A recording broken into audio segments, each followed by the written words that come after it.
გამარჯობა, თქვენ უყურებთ პოლიგონს და ჩვენ ვაკეთებთ ფაქტ-ჩეკის ცოტა განსხვავებულ ფორმატს და ეს ფაქტ-ჩეკი უნდა ყოფილიყო საერთოდ სხვა ამბავზე, მაგრამ ეს ამბავი არ გამოვიდა და დღეს ამაზე ვილაპარაკებთ. Ჩემთან ერთად არიან მარიამ მერლანი, პროდიუსერი და ჟურნალისტი პოლიგონის, გიორგი გოგუა, 64-ის მთავარი რედაქტორი და მე გიორგი გიორგაშვილი, 64-ის ჟურნალისტი და ამ დებატების ასე ვთქვათ მოდერატორი და წამყვანი და დღეს მოგვიწევს რომ ძალიან გულახდილად ვისაუბროთ იმაზე თუ რა ჩანაფიქრი გქონდა, რატომ მიგვაჩნდა ის ძალიან მნიშვნელოვნად, მაგრამ რა ფაქტორებმა მოდი პირდაპირ ვთქვათ რომ ჩაშალეს. ჩაშალეს ბოლო გადაცემა, დიდი გრანდიოზული გადაცემა, რომელსაც გეგმავდით და ცოტა პოლიტიკურ სიტუაციაზეც წუწუნს ვერ დავარქმევდი, მაგრამ არც ისე სასიამოვნოდ ვილაპარაკებთ, მე მგონი, ჩვენი არგუმენტებით. Რომ მგონია დრო არის რომ უკვე რაღაცებზე ამოვიღოთ ხმა, იმიტომ რომ თუ ჩვენ გვინდა უკეთესი პოლიტიკური პროცესი, მაშინ ამ ყველაფერსაც სწორად უნდა მიუდგეთ. კი ბატონო. ხო, ეს უნდა ყოფილიყო რაღაც უფრო მასშტაბური, გაფართოებული პოლიტიკური დებატები, სადაც ეროვნული მნიშვნელობის საკითხებზე უნდა ემსჯელოთ მოდებატებს, მოწვეულ პოლიტიკოსებს. და სამწუხაროდ არ გამოვიდა და რატომ არ გამოვიდაში ძალიან ბევრი ასე ვთქვათ სამწუხარო მიზეზი გამოჩნდა და სამწუხარო რეალობა რომელზეც უნდა ვისაუბროთ მართალია. შეიძლება ზოგიერთი რაღაც ობიექტური გარემოებებიც, მაგრამ ფაქტია რომ ეს არ მოხდა. ეხლა რატო ვსაუბრობთ ამაზე? ეხლა ჩვენ არ გვინდა რაღაც მთლიანად შიდა სამზარეულოს ხშირად არ ვახოთ აუდიტორიას თავზე, მაგრამ ამ შემთხვევაში ჩავთვალეთ რომ საინფორმაციო ღირებულება აქვს ამის მოყოლას რა.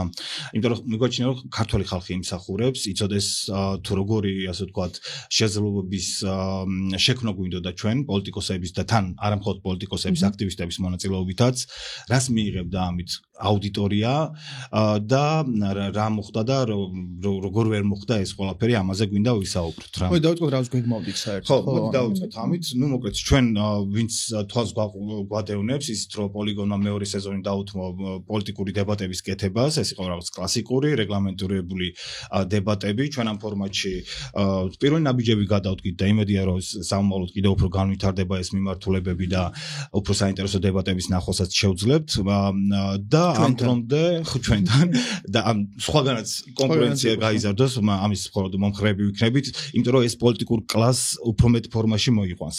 ამაზე აქ საუბარი. და მოკლედ ეს დებატები, ასე ვთქვათ, 5 ეპიზოდი ვაჩვენეთ, ეს იყო 10 პოლიტიკოსის მონაწილეობა, მაგრამ მიხვდით რომ ახლა არის სიტუაცია, როდესაც ძალიან მნიშვნელოვანი არის რომ შექმნათ უფრო რაღაც გრანდიოზული და ეს გრანდიოზული მას გულისხმობს რომ გაფართოებული დებატები გაგვიკეთებინა აუდიტორიის ჩართულობით და ამისთვის ასე ვთქვათ ფორმატით შევქმნით, ეს გულისხმობდა სააქტო სცენაზე, მოდი ასე ვთქვათ, მთავარი პოლიტიკური აქტორების ასე ვთქვათ სივრცეში ყოფნას და ჩვენი მთავარი მიზანი იყო რომ აი ამ ძირითადი გამოწვევების ძიება გამხდარიყო საჯარო პროცესი.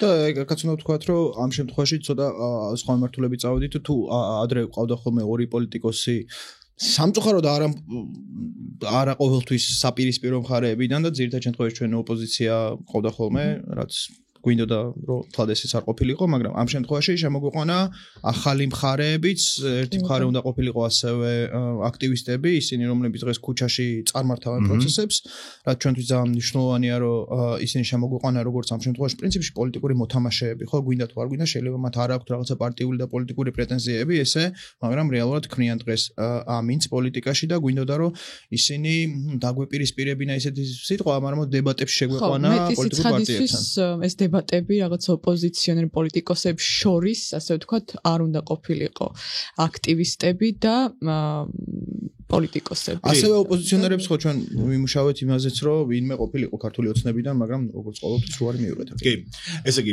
მთავარი იდეა უნდა ყოფილიყო ის, რომ ჩვენ გავუკეთებინა გაფართოებული საჯარო დებატები, რომელიც გაიმართებოდა ქალ პოლიტიკოსთა და აქტივისტთა შორის და უნდა განხილულიყო ეროვნული მნიშვნელობის 5 გამოწვევა. რატო ქალი პოლიტიკოსები რატო აი ამაზე ხო მაგაზე ბევრი შეგვიძლია ვისაუბროთ, იმიტომ რომ მაინდა-მაინც ერთი კონკრეტული მიზეზი არ აქვს, რამდენიმე მიზეზი აქვს, აქვს, მაგრამ თავარი, რასაც ჩვენ ასე ვთქვათ, დავაფუძნეთ ეს ფორმატი არის გაეროს ქალთა ორგანიზაციის გასული წლის კვლევა.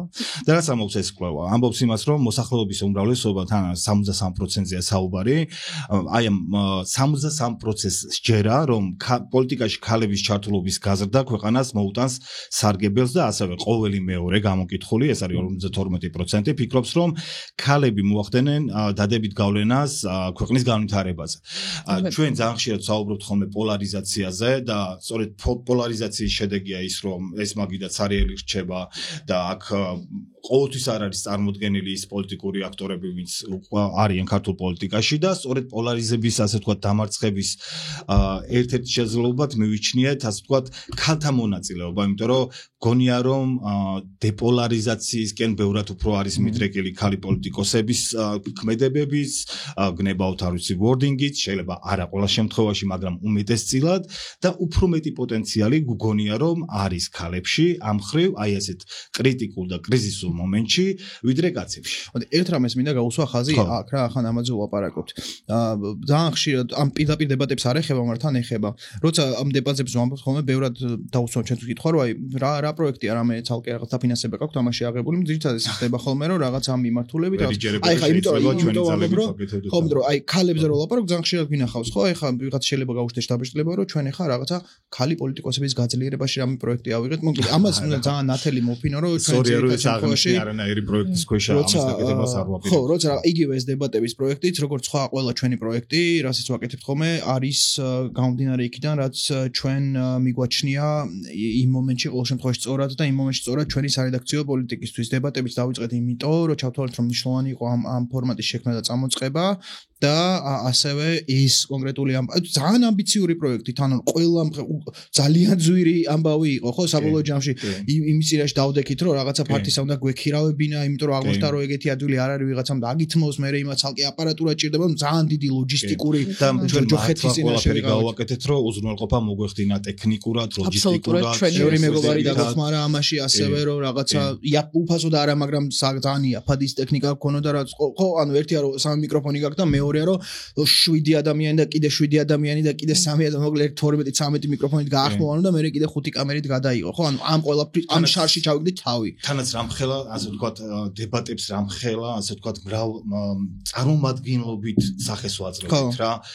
წარმოიდგინეთ უბრალოდ რომ ეს მომხდარიყო ერთ სცენაზე როცა ხდება. და აუდიტორია უნდა ყოლოდა, ეგეც ხმა. აუდიტორია უნდა ყოფილიყო და ჩვენ პოლიტიკურ პარტიებს ვაძლევდით თან, ასე ვთქვათ, კოტირებულად თავიანთი პარტიული წარმომადგენლების შემოყვანასაც აუდიტორიაში წარმოიდგინეთ ეს რომ მომხდარიყო, ეს იქნებოდა ძალიან საინტერესო, მით უფრო როდესაც ასე ვთქვათ, ფორმატი გულისხმობდა იმას, რომ პოლიტიკოსებს კი არ უნდა ესაუბრათ, რასაც როგორც წესი ბოლო პერიოდში აკეთებენ, არა. კითხვებზე, კონკრეტულ კითხვებზე, კონკრეტული პასუხები უნდა გაეცათ. არა, ხა დრამროლი ერთამის და ეს ფორმატი ჩაიშალა. შემოვიდა ქუდი, გავაგრძელეთ. ხო, ანუ აქტივისტებს უნდა შეეფასებინათ და რატო გამოყავით აქტივისტების როლი? ეს არის ძალიან მნიშვნელოვანი. ანუ ერთი მხრივ ძალიან კარგად ხედავთ ქალი პოლიტიკოსების მცდელობასაც და ქალი აქტივისტების მცდელობასაც, რომ ეს ქვეყანა რაღაცნაირად მიუბრუნდეს. ერთი მხრივ სამართლებრივი სახელმწიფოს სახე დაიბრუნოს ამ ქვეყანამ, მეორე მხრივ როინტეგრაცია აღადგინოს, მაგრამ ამავდროულად ხედავთ რას, რომ პოლიტიკოსები ამ ყველაფრის გამოსავალს ეძებენ დახურულ კარს მიღმა და აქტივისტები არიან ქუჩაში და ამ ყველაფერს აკლია მთავარი, ეს არის სინერგია, ეს არის კომუნიკაციის მოშლილი ფორმები, მის კომუნიკაცია, ბევრი დაპირისპირებული ბანაკი და მხოლოდ საუბარს შეუძლია, ასე ვთქვათ, გვაჩვენოს საუკეთესო ხედვები, როგორ უნდა გამოძვრეთ ამ კრიზისით. ჩვენ კამაც, ხო? ანუ რატომაც ჩავთვალეთ ის, რომ თუ ვთქვათ, ოპოზიციური ფლანგი არის ერთ მხარეს, მათ არ შეიძლება ქონდეთ განსხვავებული აზრები. თანდან ჩვენ ხედავთ, რომ მათ აქვს ძალიან მნიშვნელოვანი საკითხებზე, სადაც შეთანხმება აუცილებელია, ხო? ასეთ საკითხებზე აქვს განსხვავებული პოზიციები, რაღაცა პატარ-პატარა კომენტარებად რაღაცებს აკეთებენ, მაგრამ ერთ სივრცეში ვერ მოუყარეთ ვერავის თავი, რომ ამაზე ელაპარაკათ, ხო? თავიანთი პოზიცია იქნება მართალია ვიღაცა, ვინცაც უნდა არჩევნებში მონაწილეობის მიღება, იქნება მტყუანია, იქნება რაღაც თავიანთი არგუმენტები აქვს, მაგრამ ვერ ვიგებ ჩვენ ამ არგუმენტებს. ხო. აი რო წარმოვიდგინოთ, რომ რაღაც ერთ სცენაზე უნდა ყოფილიყო რაღაც ძალიან ბევრი განსხვავებული აზრი და განსხვავებული შეხედულება, ხო? და ეგ არის რომ ამ დებატების შედეგად ხო მართლა დაბადებულიყო შეიძლება რაღაც საერთო ხედვები რაღაც უკეთესობისკენ შეცვლისკენ და ამავდროულად რა ხდება ხო ფონადის გვაქვს რომ აი ეს რა ქვია გვინდაც პარტიის ამომრჩევლები ან ზოგადად საზოგადოება არის ძალიან ასე ვთქვათ დაბნეული და რაღაც ინფორმაციულ ვაკუუმში და აი ამის მოშლა და რაღაც უკეთესობისკენ შეცვლის ცდილობა იყო ეს ჩვენგან.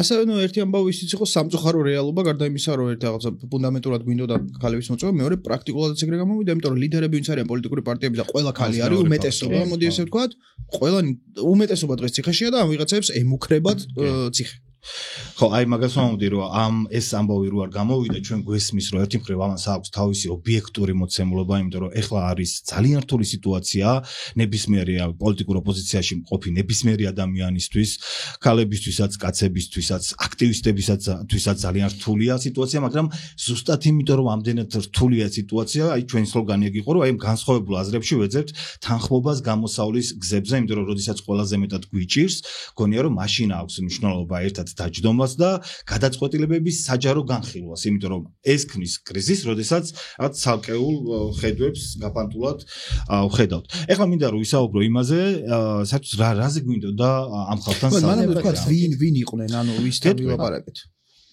მოდი მარიამ, შენ გითხარი პარტიების ჩამონათვალი პრინციპში ყველა შევთავაზეთ, ხო? ხო.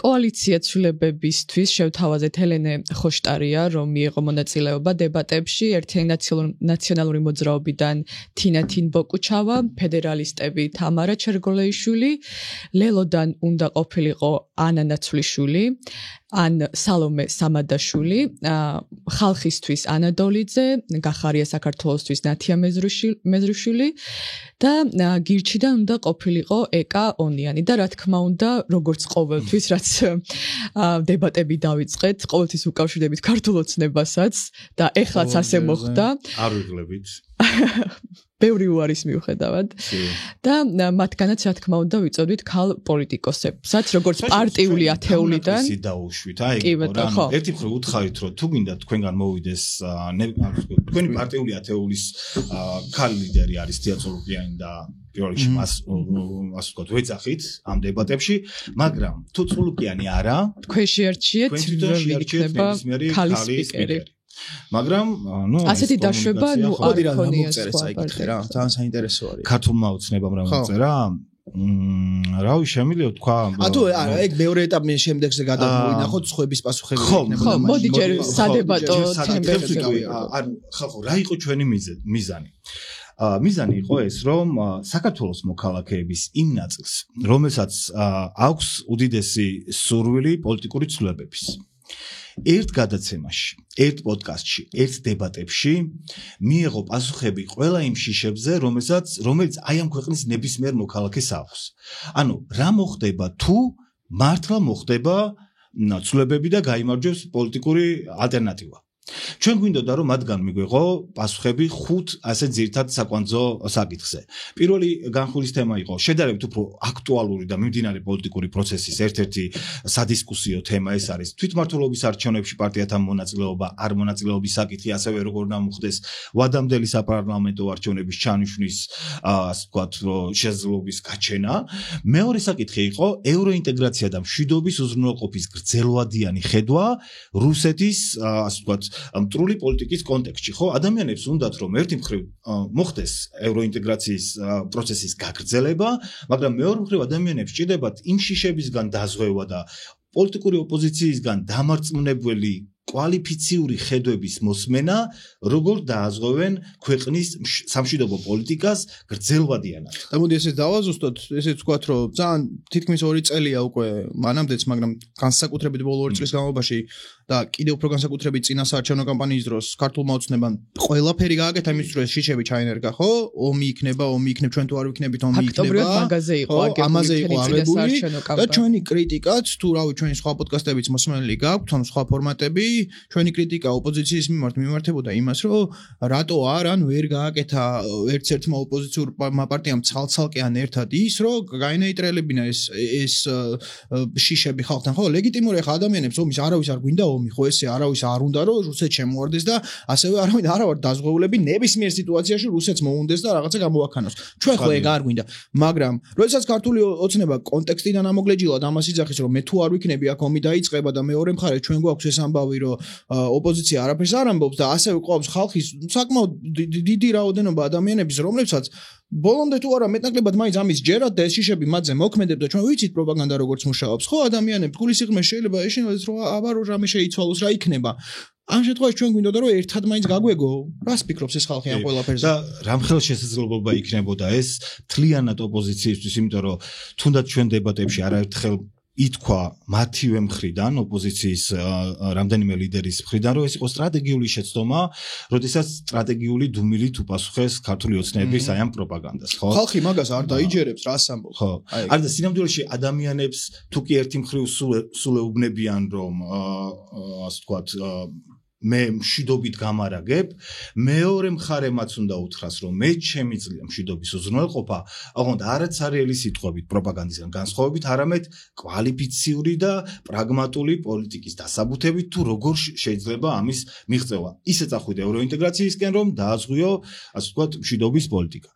მესამე თემა არის ძალიან მნიშვნელოვანი, რაზეც მგონია, რომ ძალიან ხშირად უნდა ვისაუბროთ ხოლმე, თუ კი კიდევ მოგვეცემა საერთოდ საუბრის საშუალება ღია და თავისუფალ ფორმატებში ეს არის მართლმსაჯულების რეფორმა და ხედვები კლანური გავლენების დასრულების გზების შესახებ. ეს საკითხი ხალხო მოიცავს მრავალწლიან მანკიერ ტრადიციას მართლმსაჯულების სისტემაში, მის ყველა რგოლში და ვხედავთ რომ დღეს სწორედ აი ეს ერთ-ერთი ცენტრი ამ ქვეყნის ასე ვთქვათ პრობლემებისა არის მოქცეული მართლმსაჯულების სისტემაში და ცხადია აქაც გვინდოდა რომ მოგვესმინა მათგან ხედვები თუ როგორ გავწყვეტ იმ ჯაჭვს, რომ ხელისუფლებები იცვლებოდნენ, მაგრამ უცვლელი არ რჩებოდეს ის რგოლი, რომელსაც სისტემა იგივე რჩებოდა. სისტემა იგივე რჩება, ხო? ეს არის ძალიან ფართო თემა. ამაზე არსებობს ძალიან ბევრი რეკომენდაცია, იგივე ევროსაბჭოს, ხო, რაღაც ან ბევრი რეკომენდაციები არსებობს, თუ როგორ შეიძლება დაამარცხო რა ტიპის რეფორმები უნდა მოხდეს. არსებობს სხვა ქვეყნების გამოცდილებები, არსებობს რა ვიცი, უკრაინის გამოცდილება, მოლდოვას გამოცდილება, იგივე აი ამ კანდიდატებიდან, ხო, ამ რეკომენდაციებიდან რისის ჯერა პოლიტიკურ ოპოზიციას აქედან თავიანთი ხედვებიდან დამატებით, როგორ შექმნიდან ისინი, ასე ვთქვათ, დამზღვევ მექანიზმებს, რომ მოშლილიყო სასამართლოში კლანური გავლენები, ცხადია ესეც მეტ, ასე ვთქვათ, დამაჯერებლობას მისცემდა თითოეული მათგანის პოლიტიკურ საქმიანობას. და ამასავე ნდობას გააძლიერებდა მათ მიმართ, რომ აი აქვთ კაფიო ხედვები და წარმოდგენები, რა როგორ უნდა იყოს და შესაბამისად რაღაც ნდობის ფაქტორი მეტი იქნებოდა მათ მიმართ. და მოკლედ ვიტყვი მეოთხე და მეხუთე თემას, ეს იყო სიღარიბე და პოზიტიური ეკონომიკური პოლიტიკა, იმიტომ რომ ადამიანებს უნდათ იცოდნენ როგორ გაუმჯობესება, ხო, ანუ ცვლილებებს ახავს შიში და სხვადასხვა ამაზე არაერთხელ აღვნიშნავს, რომ არსებობს კვლევა, ხო, რომელიც შეისწავლეს ქართული ოცნების, ასე ვთქვათ, ხარდამჭერებს აი ამ განწყობებში რა კვებავს და პირველი ეს არის სიახლის შიში, ხო?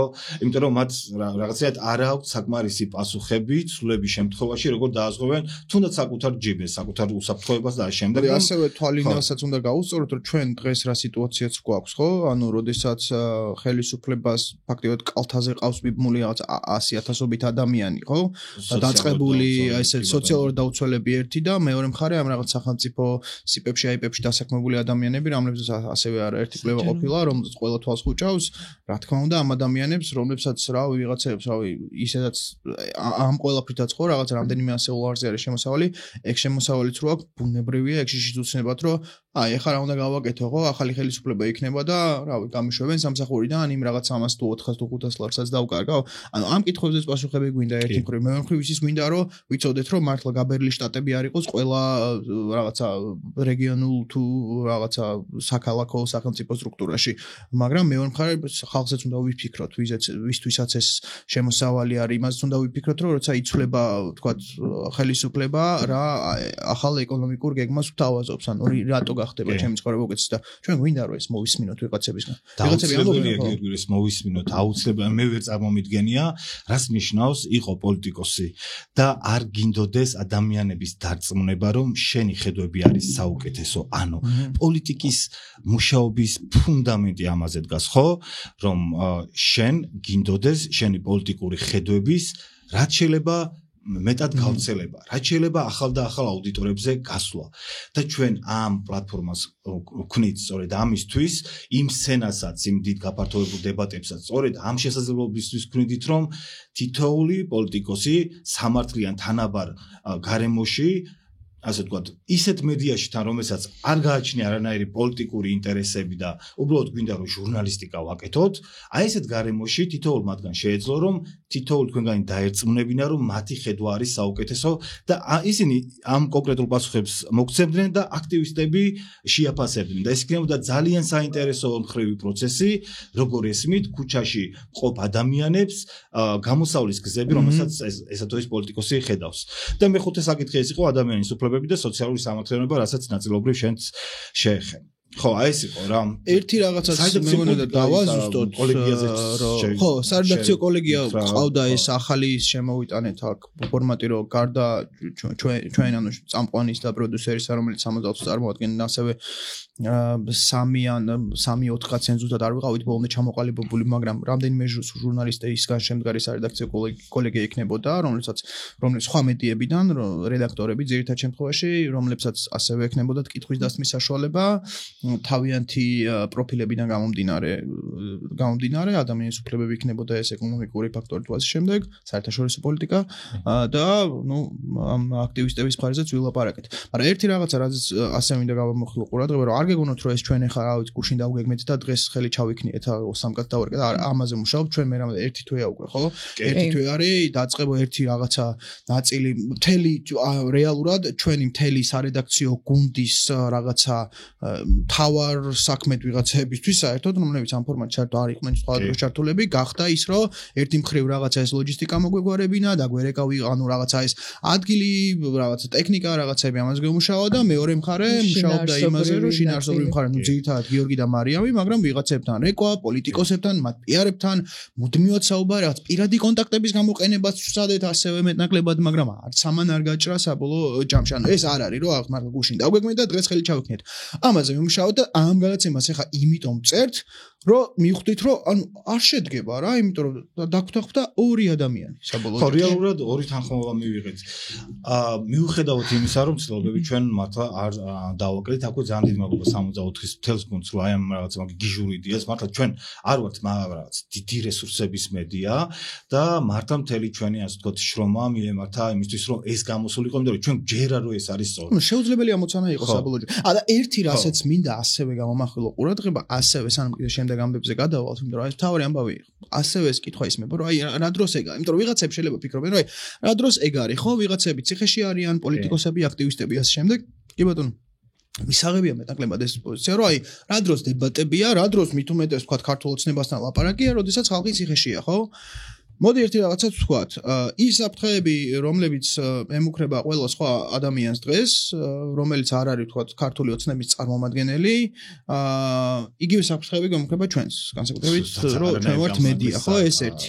მაგრამ ჩვენი ერთადერთი სიძლიერე რაც არის ამ შემთხვევაში არის ეს ჩვენი, რავი, ერთგულება პრინციპებისადმი. ეს მეორე ამბავი, მაგრამ მესამე რა არის, იცით რომ ჩვენ ამ გარემოში უკვე ბერამდენი წელია ვცხოვრობთ, რომ აი ამაზე რა დროს ამაზე ლაპარაკია, რა დროს პოლიტიკური დებატებია, რა დროს ფაზა ხო გავიარეთ უკვე და ნახეთ რა შედეგებიც გვიტანა, ბევრჯერ ვცადეთ ეს რაღაცა, ბევრჯერ თვალი დახუჭეთ რაღაცაზე, ამაზე არ ვილაპარაკეთ, იმაზე არ ვილაპარაკეთ, ვიღაცები არ აკრიტიკეს, ვიღაცებმა ანუ რაღაცაებზე ტაბუ დაედო, იმიტომ რომ რა დროს ეს არის, ხედავთ სანამდე მივედით. ამ შემთხვევაში და ხო, ვიღაცები დღემდე მუშაობენ ხო ამ რეჟიმით, რომ რა დროს ეგ არის. კი ბატონო, ვიღაცები მუშაობენ მისაღებია. მაგრამ ჩვენ მუშაობთ იმ რეჟიმით, რომ ჩვენ გვინდა რომ ამ შემთხვევაში იქნებ გამოსავალი იყოს ის, რომ დაუბრუნდეთ რაღაც ფესვებს. რაღაცა კლასიკურ ფესვებს ჟურნალისტიკის, სადაც მიუხედავად იმისა, რომელსაც მაინც ვახსენებთ, რომ ჩემი საყვარელი ფრაზა არის, რომელიც ორჯერ მოგწერა, ხო, ქართულმა ოცნებამ თქვენთან თანამშრომლობა არ არის ჩვენთვის საინტერესო, ხო? იმ ფესვებს, როდესაც მედიასა და ჟურნალისტიკას შორის თანამშრომლობა როგორც ასეთი არ არსებობს. ბოდიში მედიას ჟურნალისტიკას კი არა, პოლიტიკოსებსა და მედიას შორის არ არსებობს თანამშრომლობა. პოლიტიკოსებსა და მედიას შორის არის კითხვა-პასუხის რეჟიმი. ოღონდ ბუნებრივია კონსტრუქციულ ფორმატში და ამ კონსტრუქციულ ფორმატსაც ყველაფრის მიუხედავად იმისა, რომ აგერ ჩვენი თანამშრომელი დაჯარიმებული არის, მიუხედავად იმისა, რომ ჩვენ უზარმაზარი საფრთხის წინაშე ვდგავართ, მიუხედავად იმისა, რომ დისკრედიტებულები ვართ რეალურად, რა ვიცი, ფაქტიურად ქუჩაში, ანუ უსაფრთხოდ თავს აღგზავნოთ. მიუხედავად იმისა, რომ რაღაცა უზარმაზარი დემოკრატიული საფრთხის წინაშე ვართ, მიუხედავად იმისა, რომ ფინანსურადაც მარიცის წლის ბოლოს კი არა რამდენიმე თვეში როგორ ვიქნები და საერთოდ ჩვენი მომავალი გაურკვეველია, ამ ყველაფრის მიუხედავად ჩვენ მაინც ვცდილობთ, რომ კითხვები დავუსვათ ქართულ ოცნებას, მოვიყვანოთ ჩვენი არგუმენტები, კრიტიკულები ვიყოთ ბუნებრივია, მაგრამ არ ვიყოთ დესტრუქციულები, ხო ესე? ანუ არ ვაგინოთ არავის, არ ვანძღოთ არავის. კონსტრუქციაში ჩვენ ვერ ვხედავთ, ანუ ერთ წინადადებაში ვთქვა, აი ზუსტად მაგის თქვა მინდოდა რა ის განს მიდიოდი, რომ სინამდვილეში ჩვენი ამოცანა ეგ არის, რომ პოლიტიკა დაუბრუნდეს პოლიტიკას, ჟურნალისტიკა დაუბრუნდეს ჟურნალისტიკას. პოლიტიკოსების და აქტივიზმი იყოს აქტივიზმი, ხო? იმიტომ რომ ზუსტად მაშინ, როდესაც არის ალბათ ყველაზე უფრო ასე ვთქვათ, კრიზისული ფონი, მაშინ არის ალბათ ყველაზე მაღალი ალბათობა მეტი შეცდომის დაშვების, ხო? და გვჯერა, რომ ესე სწორედ საჯარობას და ამ ყველა იდეის საჯარო განხილვას შეუძლია, რომ უფრო მეტად დაგვაზღვიოს საფრთხეებისგანაც და უფრო მეტად გვაჩვენოს მიზანით და ამ მიზანსწრაფვას ვის რა ხედვები და გზები აქვთ. ხო, დავამატებ ამ თანამშრომლობასთან დაკავშირებით.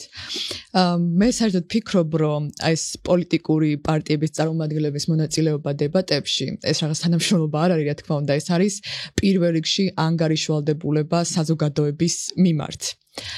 ეს კითხვები, რომელიც ჩვენ გვაქვს და რომელსაც ჩვენ ვახვედრებთ ხოლმე აქ მოსულ პოლიტიკოსებს თუ სხვა ადამიანებს, არ არის ასე ვთქვათ, აერიდან მოტანილი კითხვები, ეს კითხვები ჩდება საზოგადოებაში, უბრალოდ რაღაცნაირად ჩვენ ვართ რგოლი, რომლებსაც ეს კითხვები მიგვაქვს რაღაც პოლიტიკოსებამდე.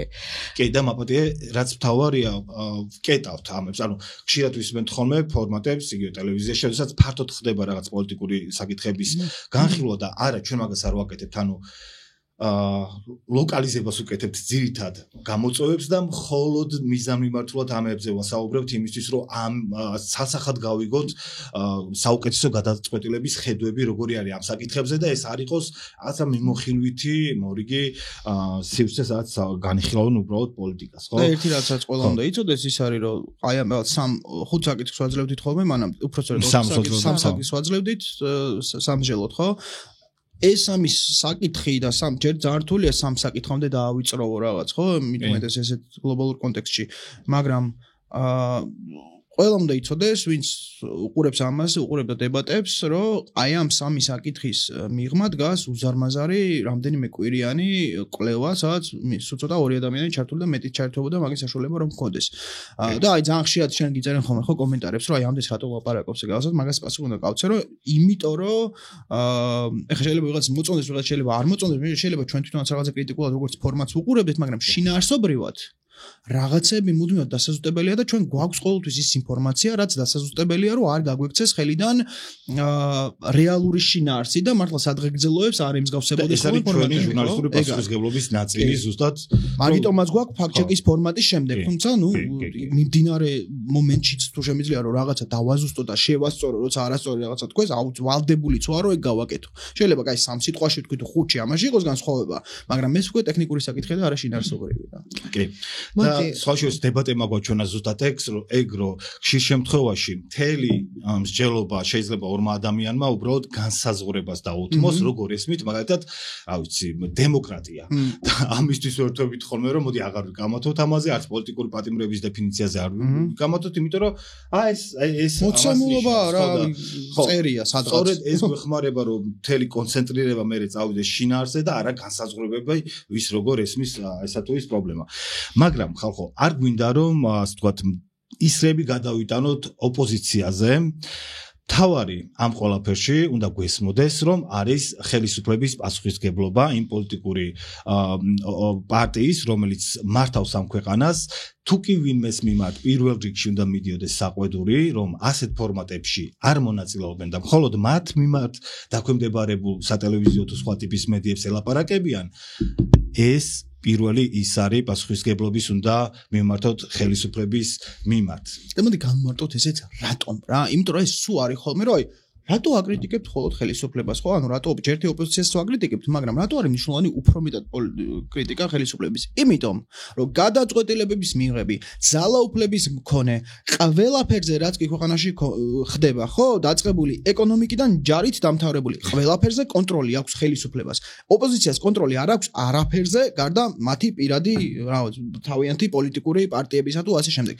იმაზე რაც ჩვენს ცხოვრებაზე ახდენს გავლენას ყოველდღიურ ცხოვრებაზე ამაზე კონტროლი აქვს ხელისუფლებას და მე არ ვიცი არც ვერ წარმომედგინა თუ ჩვენ მოგვიწევდა ამის ახსნა ადამიანებისთვის იმიტომ რომ მე 10 წლის წინ თუნდაც უფრო მეტი ხნის წინაც სულიად ნათელი იყო ის რომ თავარი კრიტიკა მედიის მხრიდან მოდიოდა პირველ რიგში ხელისუფლებაზე ხო აბა ისთვის ვარ ანუ ის არის გადაწყვეტილების მიმღები და მას ვთხოვ პასუხს რაღაცაზე როდესაც ჩვენ გამჭვირვალე ხელისუფლება არა გვყავს არ ვიცით სად რა აგერ გუშინ თუ რამდენიმე დღის წინ გახსნეს რამდენიმე თვიანი პაუზის შემდეგ სახელმწიფო დეკლარაციების ვებგვერდი სადაც ცოტა ვერ გავიგეთ საერთოდ რა ხდებოდა და იმის კიდე რამდენ პრობლემაზეა საუბარი ხო და კი პირველ რიგში ჩვენ ვაკრიტიკებთ ხელისუფლებას არ არის პასუხს ვთხოვთ ხელისუფლებას და ეს პასუხში კითხვები არის კრიტიკული ბუნებრივია თუმეტეს როდესაც საქმე გვაქვს ისეთ საკითხებთან როგორც არის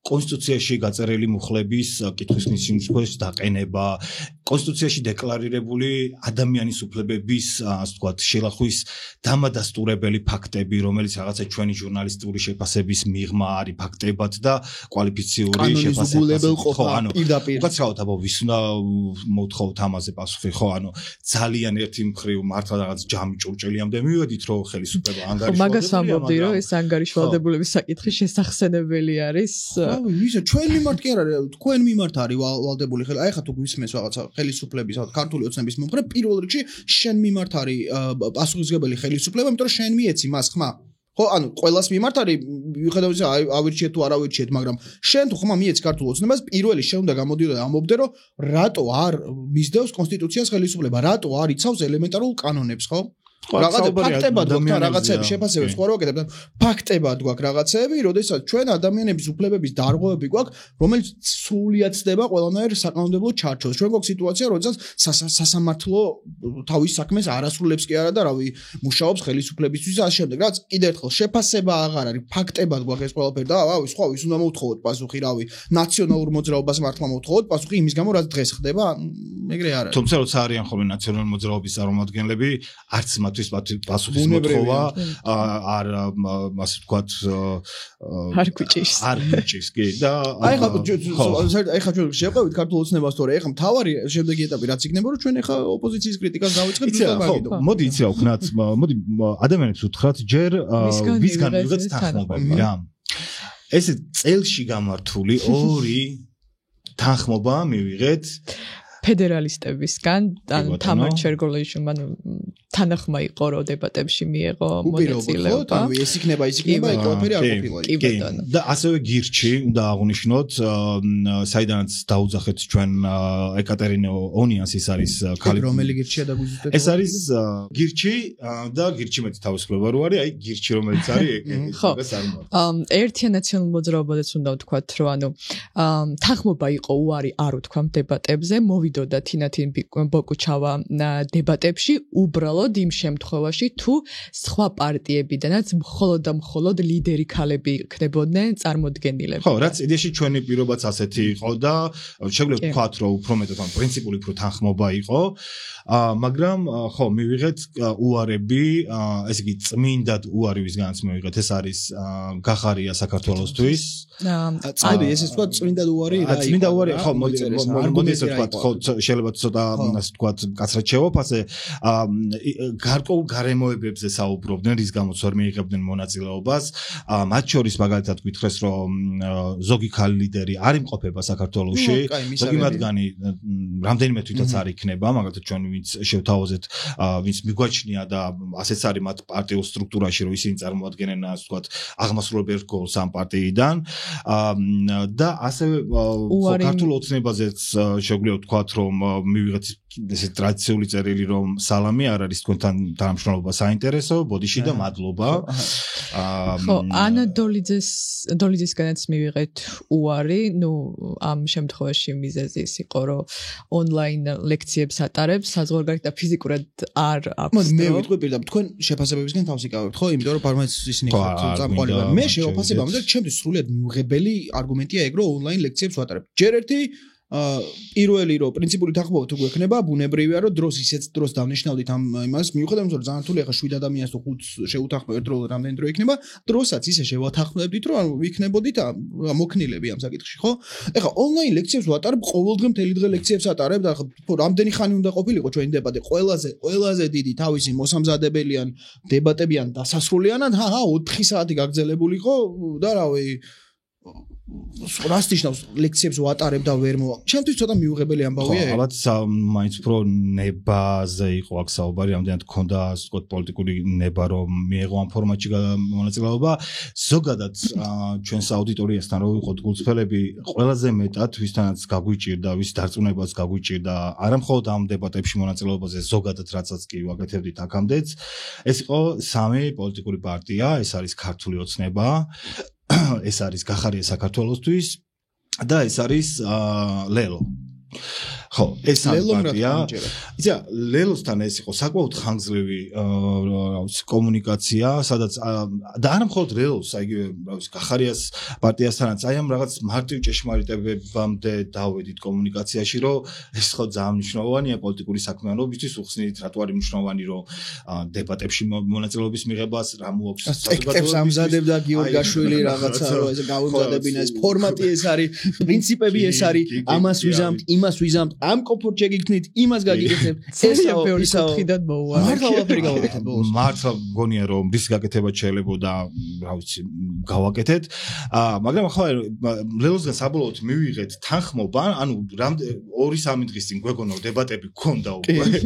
იმიტომ რომ ლელოს მონაწილეობა ბევრ ამას უკვე გადაწყვეტდა, იმიტომ რომ ჩვენ ხო რეალურად გვინდა რომ არა უბრალოდ რაღაც 5 ან 6 პოლიტიკოსი დაჯდეს, არამედ საკითხზე თუ ლაპარაკებით მნიშვნელოვანი იყო ან ლელო გახარია ყოფილიყო, ხო მან. და თან ძალიან მნიშვნელოვანია ოპოზიციას წარმოადგენენ ამ დებატებში ის ადამიანები, ვინც აჩვენა თუნდაც იგივე წინა არჩევნებში რაღაც ელექტორალური შედეგები, ხო? შესაბამისად ლელოს მონაწილეობა ფაქტორი არის. ხო, ენმოს მონაწილეობა იგივე კოალიცია ცვლილებებისთვის ამათი მონაწილეობა უბრალოდ ფაქტორია. ჩვენ რაღაც ფორმალური დებატების გაკეთება ხო არ გვინდოდა? იყო ერთი მომენტი, როდესაც დავთანხმდნენ, რომ სალომე სამონდაშვილი წარმოადგენდა. ღამის 2 საათზე გიორგაშვილი გუჭერს, რომ დავთანხმდენიე? კი, მაგრამ ეგ სიხარული აღმოჩნდა. მეორე დილას წესე ძალიან ცუდი ამბავი გვაქვს. მეორე დილას მე არ ვიცი ახლა ეგეთი პირადი საკითხები, დეტალები ამ მოლაპარაკებიდან და გავამჩნევ. ხო, მაგრამ კონკრეტული სხვა ქალი პოლიტიკოსის მონაწილეობა სალომე სამონდაშვილისთვის აღმოჩნდა ბარიერი, რომ მოსულიყო ჩვენთან და ლეონ წამოგვიგანა პირობა. ამაზე მინდა აუცილებლად ასე ვთქვათ განზოგადებულად თქვათ, რომ მოეშვით და გამოდით პოლიტიკური პარტიები მედიისთვის კარნახის ფორმიდან. ჩვენ როცა ვამბობთ, რომ ჩვენ არ ვექვემდებარებით არც ერთ პოლიტიკურ ჯგუფს, ნიშნავს, რომ მათ შორის ხართ თქვენს და არა მხოლოდ ხელისუფლება, თქვენ ვერ გუკარნახებთ ჩვენ, ასე ვთქვათ, ვერ წაგვიყენებთ პირობებს, ჩვენ გთავაზობთ პლატფორმებს, საჯარო ფორმატებს, ეს არ არის რაღაც დახურული ფორმატები. და თქვენ აქ ან იღებთ მონაწილეობას, ან არ იღებთ. ჩვენ ვერ შევცვლით ჩვენი სულის მიუხედავად თქვენს პოლიტიკურ გადაწყვეტილებებს, მაგრამ პირობებს ნუ წაგვიყენებთ ეს. მოდი ისე ვთქვათ, ან ეს იქნება ის თუ იქნება მე არ მივიღებ ვიღებ მონაწილეობად, მოდი ამაზეც ვთქვათ რა. მოდი, თქვა რა, რატო მე მგონი ძალიან საკმაოდ პრობლემა არის. მოდი, რატო იმას შვებით მალავთ ამას ხა ძალიან ისეთი ამბავია. თამარ ჩერგოლიშვილი თუ იქნება, არ მივიღებ მონაწილეობას, ხო ესე თქვა. ზე არ მინდა მიმოწევიდან რაღაც ეგეთი. ხო, მაგრამ ნუ ეს ლაპარაკი იყო, თამარაც აპირებს ამაზე ლაი დღეს, მას შემდეგ რაც მარიამი შეეხმიანა და ანონსა რომ ილაპარაკებს ამაზე. მოდი ჯერ გამოგვჩა ელენე ხოშტარიას პასუხი და რა თქვა ხოშტარიასთან იმიტომ ვამბობ რომ შესაძლოა ეს ყველა უარი არ იყოს განპირობებული რაღაც პრინციპული უარით რომ დებატებში არ მიიღო მონაწილეობა იმიტომ რომ მართლა კარგად ვხედავთ რომ ეხლა სანამ ჩვენ ამ პოდკასტს ვწერთ მაგალითად იგივე ლელოს ორი ლიდერის ხო ჯაფარიძის და ხაზარაძის პროცესი მიმდინარეობს სასამართლოში ანუ იგივე ასე ვთქვათ პრობლემები არის იგივე დროასთან დაკავშირებით ელენე ხოშტარიასთან დაკავშირებით ეს ასე ვთქვათ ობიექტური გვესმის, ამიტომაც არ ვამბობთ ცალსახად რომ მხოლოდ მათმა პოლიტიკურმა ნებამ გადაწყვიტა გვესმის გარემოებებისაც, მაგრამ გონია რომ სრული შემთხვევაში ეს შესაძლებელი ნამდვილად იყო. და ასევე ეჭვი მაქვს რომ ეს შეიძლება იყოს ძალიან დრამატულად კი ჟღერს და იმედია რომ ეს არ გამართლება, მაგრამ ეს შესაძლოა იყოს უკანასკნელი შანსი, როდესაც ამ პოლიტიკურ მოცემულობაში ასეთი ტიპის დებატების ნახვის შესაძლებლობა ყავდეს თან. ჯერ ერთი. და მეორე მხრივ ადამიანები იმსახურებენ მართლა ერთ სცენაზე, ერთ ეკრანზე ყველა პოლიტიკურ აქტორს მოусმინონ. ანუ ხო ხოშტარიას ამბავზე არ ხოშტარიასთან ეგ პასუხი იყო რომ ვერ მოგცეს ასე ვთქვათ წელში გამართული თანხმობა, იმიტომ რომ გითხრეს რომ ბოლომდე არ ყოფილა გადაწყვეტდა ბევრ ამეს, მათ შორის ასე ვთქვათ ხოშტარიასთან გეგმებთან დაკავშირებით, ასე რომ მოკლედ ჩვენ მართლა ყველაფერი ვიცადეთ, გიორგი, ჩვენ უმაყურებელო, მაგრამ ხო ამ ეტაპზე ეგ არ სალომეს რომ ლელოს რომ მიუბრუნდეთ, მოკლედ როგორც თქვით, თავდაპირველად ქონდა თანხმობა რომ სალომე სამადაშვილი მიიღებდა მონაწილეობას დებატებში და ნუ შემდეგ უკვე მოგწერეს ასეთი რამ, რომ როგორც თამარ ჩერგოლეიშვილმა როგორც მოგწერეს Facebook-ზე დაპოსტა რაღაც რაც ეხებოდა პარტია ლელოს და აქედან გამომდინარე ამ ოპოზიციაშიც მოკლედ ჩვენ ვფიქრობთ რომ ისაც შეიძლება ამაზე გქონდეთ წარმოდგენები და რავი აღარ შეხვდებით ამ დეტალებს უბრალოდ ინფორმაციისთვის ვიტყვით რომ ამ პოდკასტს წერთ დღეს 23 ივნის ორშაბათია არის 4 საათი ხდება და ეხლა გამოქვეყნდა ხო ეხლა გამოქვეყნდა ზუსტად ინფორმაცია რომ აი სასამართლო პროცესი რომელიც ვახსენე ხაზარაძესთან დაკავშირებით ასეთი შედეგით გადაწყდა რომ მოსამართლემ 8 თვით თავისუფლების აღკვეთა მიუსაჯა და აიკრძალა ხაზარაძეს 2 წლით თანამდებობის დაკავება ასევე უნდა ვთქვათ რომ იგივე ასე ვთქვათ გადაწყვეტილება არის მიღებული ზურა აგირში ჯაფარიძის მიმართაც და ორივე შემთხვევა უკავშირდება ერთპარტიულ ხო მეტწილად ერთპარტიულ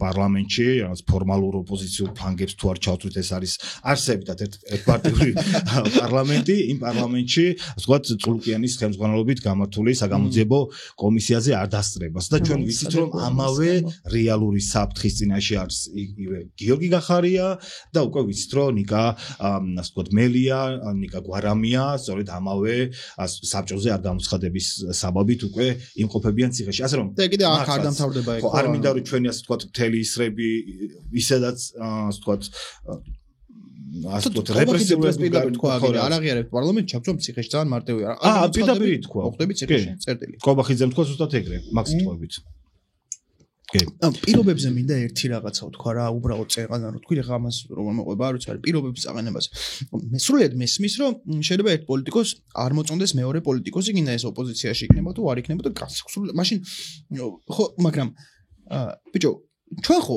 არ ვამბობთ რომ ეს კომფორტული გარემო იქნება შენთვის რა გინდა თუ არ გინდა ერთიც მოთამაშე არის პოლიტიკაში გინდა ოპოზიციაში იქნება თუ გინდა ხელისუფლებაში იქნება ერთიც მოთამაშეა მეორეც მოთამაშეა და თუ შენ პრობლემა გაქვს მასთან არ მოგწონს რავი მისი რავი აზრები თუ მისი პოლიტიკა თუ ასე შემდეგ მე შეგეუბნები რომ აგერ სცენაა გინდა 7 კაციანი გინდა 2 კაციანი დაჯექით და ილაპარაკეთ ამაზე ერთი გარანტია რაცაც მე როგორც მედია გთავაზობთ ის არის კონსტრუქციული გარემო ანუ შეურაცხყოფაში არაკონსტრუქციულობაში როგორც კი გადადის ვინც არ უნდა იყოს მან მიკროფონი ითიშება დამთავრდა მორჩა მისი საუბარი ხო ამის პირობას გაძლევ შენ თუ არ მოგწონს მისი Facebook პოსტები რავი, უთხარი რა, ანუ რა ვიცი, ილაპარაკეთ მაგაზე, ხო? ანუ არ არის აუცილებელი ერთმანეთი მოგწონდეთ, არც არის საჭირო ერთმანეთი მოგწონდეთ, უფრო ჯანსაღია ჩემი აზრით, რომ ვიღაცებს ერთმანეთი არ მოსწონთ და ერთმანეთთან ლაპარაკი უნდათ.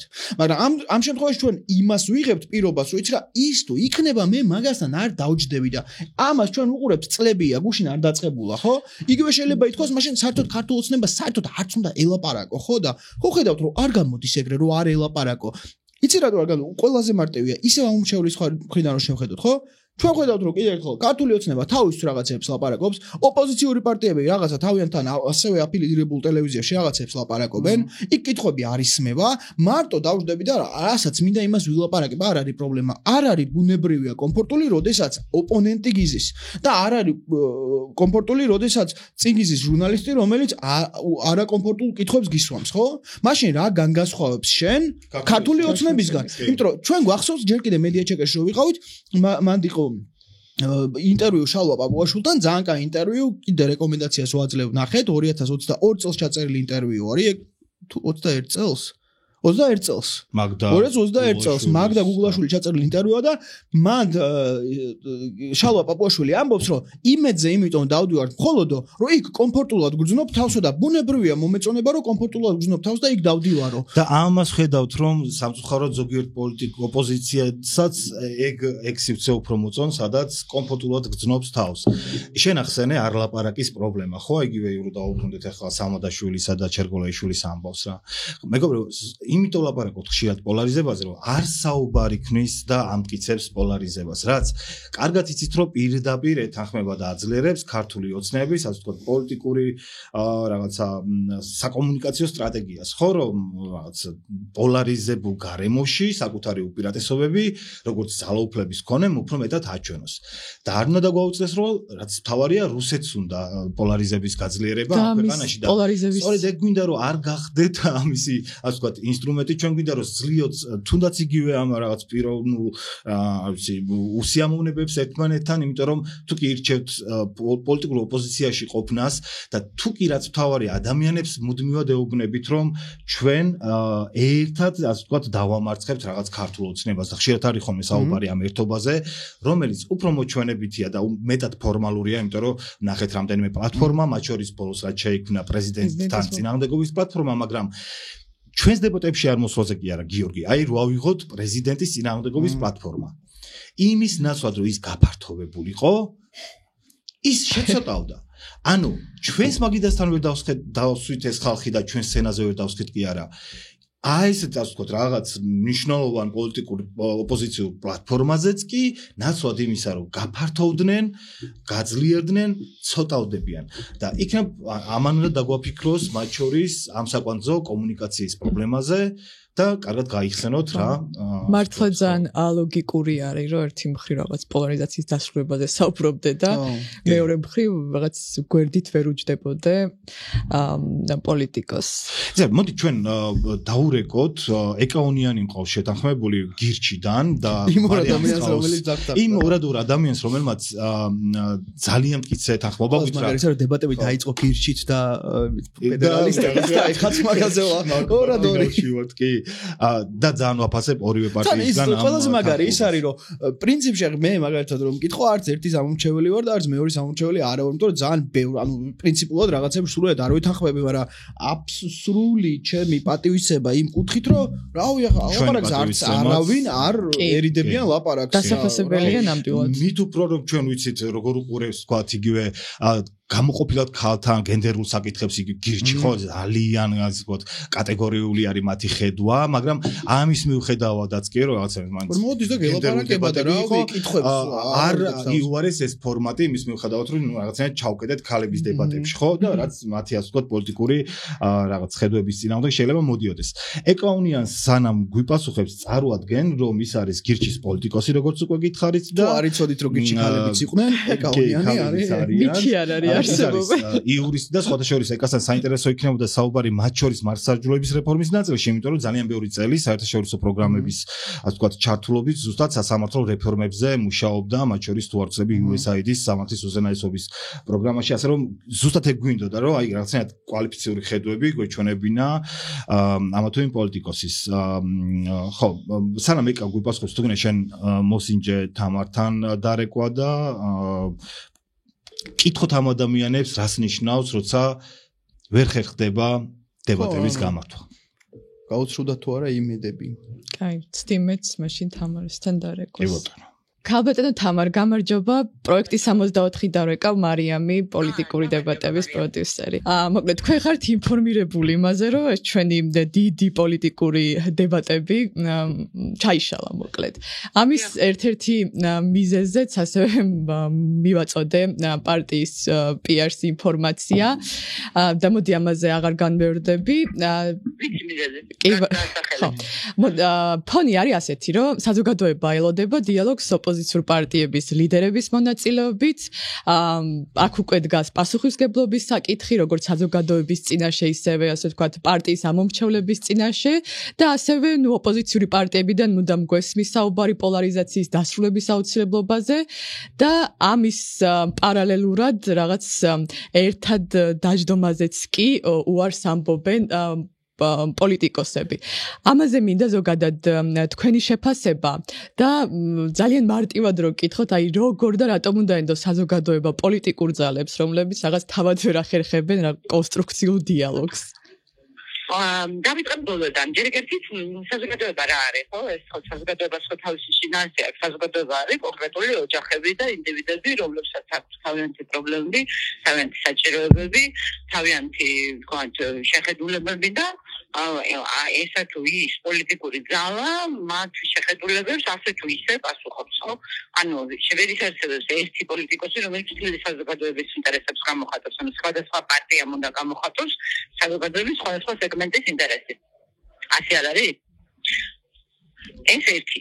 ამიტომ არსებობს მრავალპარტიული დემოკრატია, ამიტომ არსებობს თავისუფალი პოლიტიკური კონკურენცია, ამიტომ არსებობს დებატები, რომ ყველა საზოგადოების ყველა წარმომადგენლებმა თავისი საჭიროებების, თავისი გემოვნების და თავისი შეხედულებების შესაბამისი პოლიტიკოსი იპოვოს ველზე.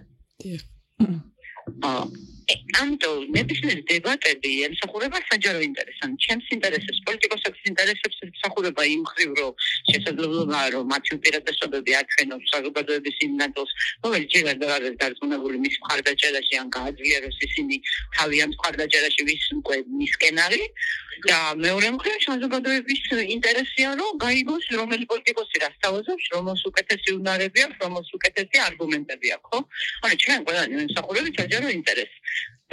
თავისთავად ის, რომ დებატები საჭიროა ასევე იმიტომ, რომ როდესაც შენ ამ დებატებში აგებ, ხო, უკეთესად ემზადები და უკეთეს ხანისხის პოლიტიკას თავაზობ ადამიანებს და მოქალაქეებს და ეს მნიშვნელოვანი არის. ამეთი გააძლება, ხო, მაგრამ სამწუხაროდ ჩვენთან პოლიტიკა ოლიგარქიულია და პოლიტიკოსების ნაწილს გარანტირებული აქვს საზოგადოების ყურადღება ოლიგარქიული ელემენტების მეშვეობით. შესაბამისად, დემოკრატიულ მედიას მათი დაყოლიება დებატებზე უჭირს თუ ის თანასწორობას ქმნის. იმიტომ რომ ისინი სასათბურე პირობებს არიან შეჩოულები და თავისუფალ კონკურენციას უარყოფენ.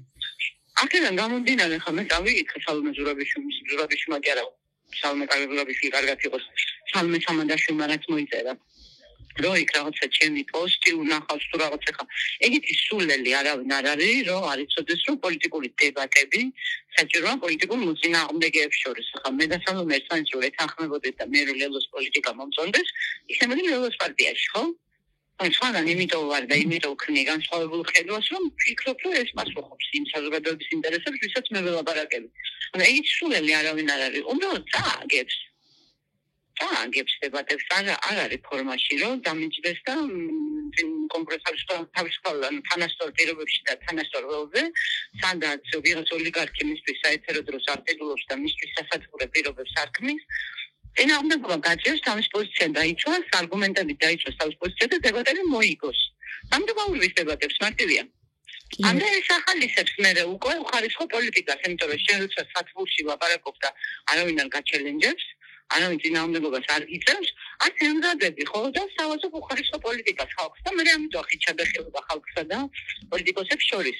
რომ ზარმაცები არიან პოლიტიკოსები, მათთვის ვიღაც ოლიგარქები ყიდულობენ საეთერო დროს, ამიტომ შეუძლიათ უარი გითხრან თქვენნაირ მედიებს, დემოკრატიულ მედიებს, რომელიც თანასწორ პირობებს ქმნის ყველა მონაწილისთვის და ამისთვის მოიგონონ ის, რომ მე ვიღაცა გავაკრიტიკე ჩემ პოზიციას თუ გამოვაკრიტიკე თუ ამ შემდეგ, ანუ ეხლა რაღაც დროს ეგ არის, ხო, როცა თანხმდებოდა ხო იცოდა რომ მე ვიქნებოდი და როდის არ მიკრიტიკებია.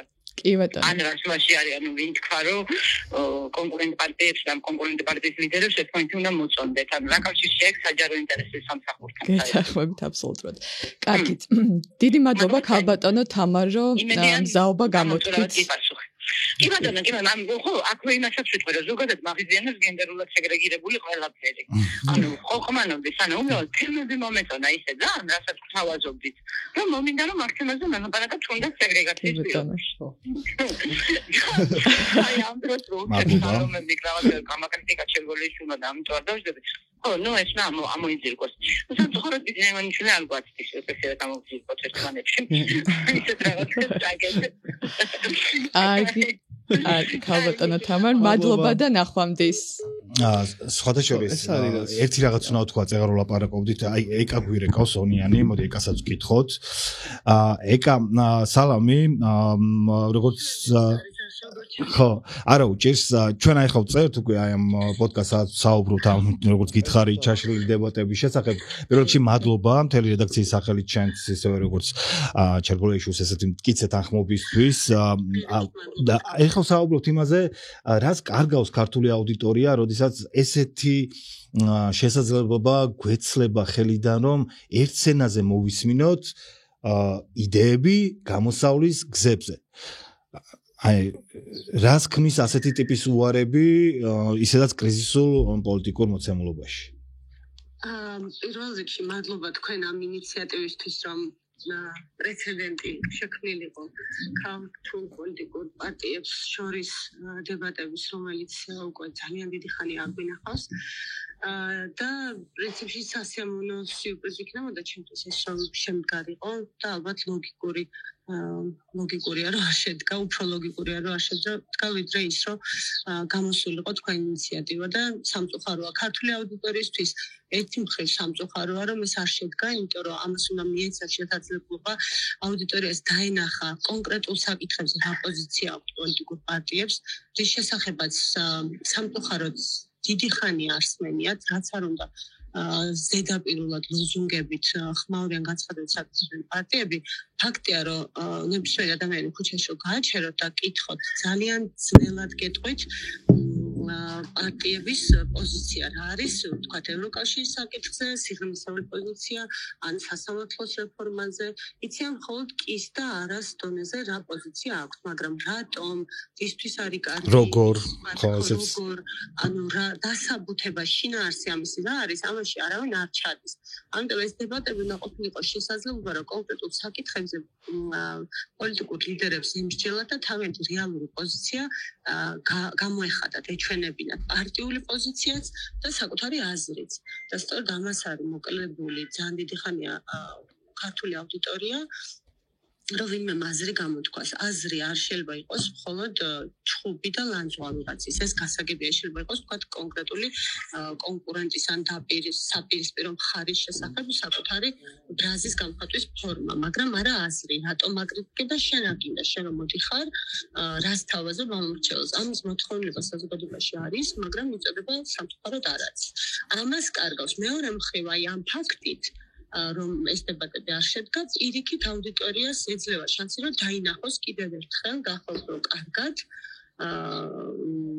რადგან თქვენი პლატფორმა არის ალბათ ერთ-ერთი ყველაზე ნეიტრალური და პოლიტიკურ მიკერძოებას ვერ დააბრალებენ, გასამართლებლად თუ რატო არ მოდიან, ამდენად ამ პლატფორმაზე დებატებში, გამართულ დებატებში ვარის თქმით, პარტიებმა უბრალოდ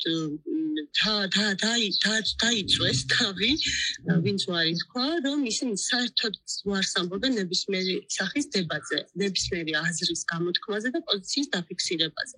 და ეს ნიშნავს მხოლოდ იმას, რომ ისინი აი ამ მდგომარეობაში მდგომარეობაში არიან კომფორტულად. შეუძლებელია კომფორტულად თუ არ ხარ, შენ არ ეძებდე ყველა გზას გამოსავლის მოსაძებნად და კრიზისის მოსაგვარეებლად. და საუბედუროდ ის რაც ხდება, გამოდის რომ მათ აწყობთ და საკუთარი კომფორტის ზონას არ არღვევენ ისეთი მცირე რაღაცითაც კი, როგორიც არის პოლიტიკურ დებატში წასვლა. რაც არის პირველი მოვალეობა პოლიტიკური პარტიის, პოლიტიკური ლიდერის და ნებისმიერი პოლიტიკურად აქტიური პირის. ამაზე თუ არს ამბობ, მაშინ გამოდის, რომ შენ არაფრის შეცვლა არ გინდა, არც გამარჯვებისთვის არ იბრძვი, არც ერთიანობისთვის არ იბრძვი, არც ქვეყნის გადარჩენისთვის არ იბრძვი, არც საზოგადოების გამოფხიზლებისთვის არ იბრძვი, არც საკუთარი აზრის გატანისთვის და ვიღაცის დარწმუნებისთვის არ იბრძვი, უბრალოდ კომფორტულად ხარ ამ მდგომარეობაში და ყველაფერი რასაც აკეთებ არის ყალბი. შენი აზრი არის. დიდი მადლობა ეკა. იმედი გვაქვს რომ არ ვიცი შეიძლება ეს ახლა არ გამოვიდა, მაგრამ პირველ რიგში დღეგრძელობას უსურვებ ქართულ დემოკრატიას და პოლიტიკურ პარტიებსაც და იმედს ვიტოვებ რომ ქართული მედიაც იქნება დღეგრძელი და შეუძლებთ რომ მომავალში მაინც გავაკეთოთ. ხო. მადლობა. გიჩერდეთ საწყობდას ნებისმიერ ხარისხიან დებატებში მონაწილეობის. დიდი მადლობა ეკა. ეს არის ეკა ონიანი. აუცილებლად ლელოზე ერთი უნდა ვთქვა რა.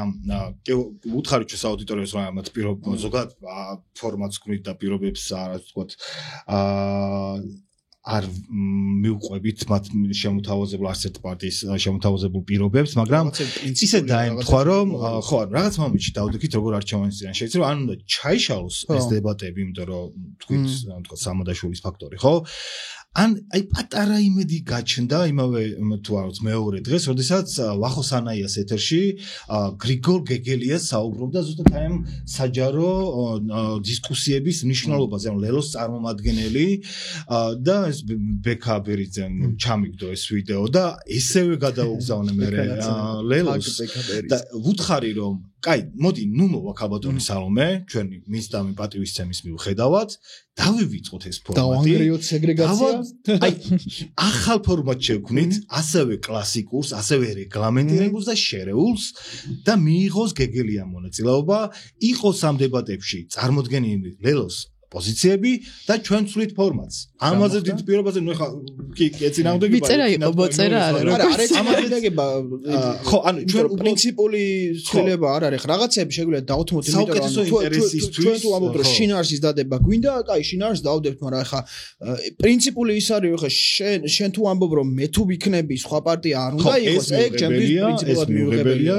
მე შენ გეუბნები რომ კაი, ის ერთი თუ არ იქნება სხვა ადამიანი წამოვიდეს, ამის გამო ჩვენ ამ ფორმატს რომელიც ხა ჩვენთვის არ არის რომ ხა აი ზამეთ ქალები უნდა ყოფილიყვნენ ეს არ ყოფილა ამ მოსავალი საბოლოოდ ესე ბეჭე დარტყმული ამბავი კი ბატონო შინაარსი დაიდოს და რაც მე რომ ბევრად უფრო საინტერესო იქნებოდა მართლა სიტყვა საინტერესოს და უფრო შინაარსიანიც იქნებოდა არ ვასახელებთ იმ აქტივისტებს იმიტომ რომ ყველასთან არ გაგვიყვნენ ჯერ პოლიტიკოსები უნდა დაგვეთანხმებინა ხო მინდა იცოდეთ რომ ძალიან საინტერესო, ძალიან გაცნობიერებული და შინაარსიანი ადამიანები იქნებოდნენ აქტივისტების ჯგუფებიდანაც, რომლებიც აი ამ დებატებს ძალიან დიდ, ასე ვთქვათ, რა ვიცი, შინაარს მისცემდნენ. ხელოვნურიც არის, ბუნებრივადაც აქტივისტურ ჯგუფებში შეხედოთ ლიდერები, ძალიან ბევრი ქალები არიან, ძირითადად რა ვიცი, უმეტესწილად ალბათ ერთი 90%, ეხლა რიცხვები შეიძლება ვერა, მაგრამ თუ რაღაც 5 აქტივისტური მოძრაობია, 4-ის ლიდერი არიან ქალები. კი, თავიანთი, არა მხოლოდ რაღაცა იგივე შემოქმედებითი ფორმებით, ინტელექტუალური რესურსით, ფიზიკურად თავიანთი ქუჩაში ყოფნით არიან და ძალიან დიდ რამეს არიან, რომლებიც პირველ რიგში რისკავენ თავიანთ თავისუფლებას და ძალიან ხშირად ფიზიკურ უსაფრთხოებას. ხო ეს არის ადამიანები, რომლებიც კი ბატონო, საშინელება რაც ხდება, ხო ერთიც ასევე ხაზი იმას უნდა გავუსვათ, რომ ეხლა ჩვენ ლელოს კრიტიკაც გამოგვივიდა ცალკე, მაგრამ ბუნებრივია არც ერთ მომენტში არ ვეთანხმებით იმას, რაც მოხდა და არც იმ სასამართლო გადაწყვეტილებაზე, რომლის გამოც რავი ხაზარაძეს მიუსაჯეს, ხო, რა თქმა უნდა, ჩვენთვის სრულიად ავხსნით, რატომაც არის ეს უსამართლო გადაწყვეტილება, როგორც ხაზარაძის, ასევე გინდა გირჩის, ჯაფარიძის და გინდაც ნიკა გვარამიას და ნებისმიერი სხვა იმ ოპოზიციური პარტიის ლიდერის, რომლებიც იქ გამოუცხადებლობის გამო არის, ხო, დღეს ან ციხეში ან მისჯილია, ხო? ანუ ამას ხელს არ ვაწერთ და ეგ ჩვენთვის პლუსი ასევე ისაა, რომ ჩვენ შეგვიძლია ვიღაცა ვაკრიტიკოთ, მაგრამ სამართლიანები ვიყოთ მაგ კრიტიკაში და ვთქვათ, რომ ოკეი, ამაში შენ ჩემი აზრით არასწორად იქცევი, როცა შენ პირობებს მიყენებ, რომ ჩემ მედიაში დაждები თუ არ დაждები, ამის გამო პირობებს მიყენებ, მეორე მხრივ მე ღია შემიძლია თქვა ის, რომ დღეს შენ ლიდერს რომ მისჯილი აქვს 8 თვე, ჩემი აზრით უსამართლოა და მაგაზე ჩვენ შეგვიძლია ქართულ ოცნებასაც ველაპარაკოთ და მაგისთვის გვაქვს კითხვები და ველოდებით, რომ მაშინ ამიხსნან რატო არის ეგ სამართლიანი, რაც ასევე არავის არ აუხსნია. ცხადია, აქ საუბარი არის კიდევ ერთხელ შეიძლება ახლა ამ მომენტში ცოტა მართლა არარელევანტურია ჩვენი ამ ხელაზეწოლა ვიღაცის ხურისთვის შეიძლება არარელევანტური იყოს ამ ხელაზეწოლა ოპოზიციაზე, იმიტომ რომ კარგად გვესმის რა ხდება დიდ სურათში და რამდენად რეპრესიული არის გარემო, მაგრამ შენ სწორად თქვი რა ამავე, ასე ვთქვათ, არანაკლები დარტყმების ქვეშ არის თავისუფალი მედია, რომელმაც აღარც იცის, ეს შეიძლება იყოს ნებისმიერი ეთერი, შეიძლება იყოს უკანასკნელი შანსი თავისუფალი საუბრის. და ერთი რაღაც იცი კიდე რა მინდა? და მე მინდა რომ მე ველაპარაკები, ვთქვათ, ოპოზიციას რა. და როცა ეს პასუხებს ვიღებ, იცი მე რა უნდა ვიცოდე, რომ ამის გარანტია უნდა მქონდეს 100%-იანი. მე ხო ვხედავ რომ უკვე წლები არის მედიას არ ელაპარაკება ქართული ოცნება, ხო? ანუ იმ მედიას, რომელიც არ არის მისი კონტროლის ქვეშ. მე ელაპარაკო ამ შემთხვევაში მხოლოდ ოპოზიციურ მედიაზე. ქართული ოცნება არავის არ ელაპარაკება და დასდევს ხო დასახურად ყველას. ვიღაცები უკვე დახურეს.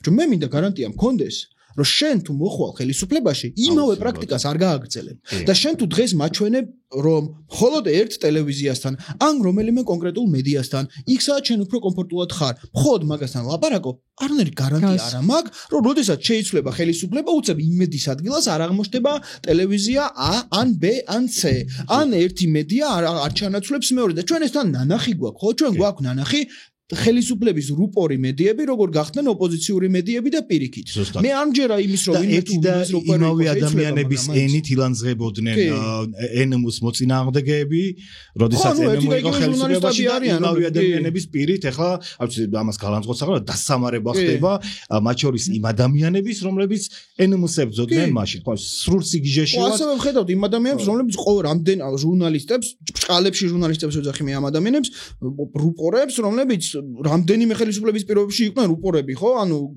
იმის რა ქვია, ნაციონალური მოძრაობის დროსაც რუპორები იყვნენ და დღესაც რუპორები არიან, ხო? ჩვენ ვხედავთ საზოგადოებრივ მაუწყებელს, რომელიც არ ვარ, აი ამ სიტუაციას ვხედავ.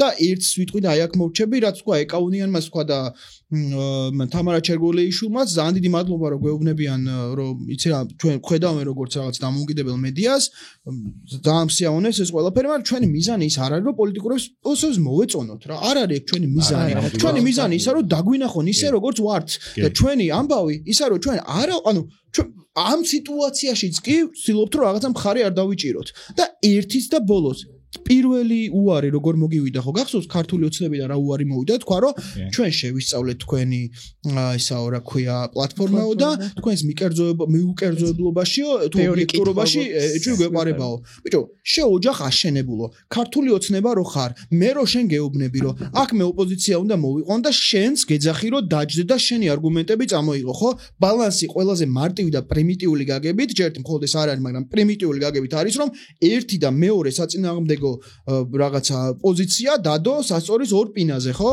მე გეუბნები რომ მხოლოდ ოპოზიციას კი არ ვლაპარაკებ რომელიც შენ აუცილებლად გაგაკრიტიკებს და შეიძლება გაგლანძღოს მე გააძლევ შანსს რომ დაждე მეორე მხარეს და შენ მეუბნები რომ მე ვარ მიკერძოებული რანაირად თადეს ის ბალანსის თემა არის რომელიც მაუწყებლობის კანონში კი ჩაგვიწერეს რომ აუცილებლად უნდა დავიცვათ ბალანსი ხო ოღონდ ეს მეორე მხარე არ მოდის ოღონდ ზუსტად მაგ კანონს ეს თვითონ წერენ ხდება რომ ჩვენ რასაკეთებს როგორც ეხა ხდება მაგალითად სიტყვაზე რომ ვიღაცებს იბარებენ აი ამ კომისიაზე იციან რომ არ გამოცხადდება და მე იჭერენ რეალურად მე შენ დაგიწესებ კანონს გავაკეთებ ისე რომ შენ დაარღვიო ეს კანონი იმიტომ რომ მე შეგიგნი მაგ პირობებს კანონი დაარღვიო და შემდეგ დაგიჭერ ამის გამო ან დაგაჯარიმე რაღაცა იგივეა მედიაზეც მე შენ გეუბნები რომ ბალანსი უნდა დაიცვა რაღაც ავტორო გადაცემაში არა, მაგრამ თქვა იმაში, ხო, საინფორმაციო გამოშვებაში და მათ შორის პოლიტიკურ დებატებში არა YouTube-ზე ჯერ არ ვრცელდება ეს თქვა იმან, მაგრამ მაუწყებლობის კანონში, ხო?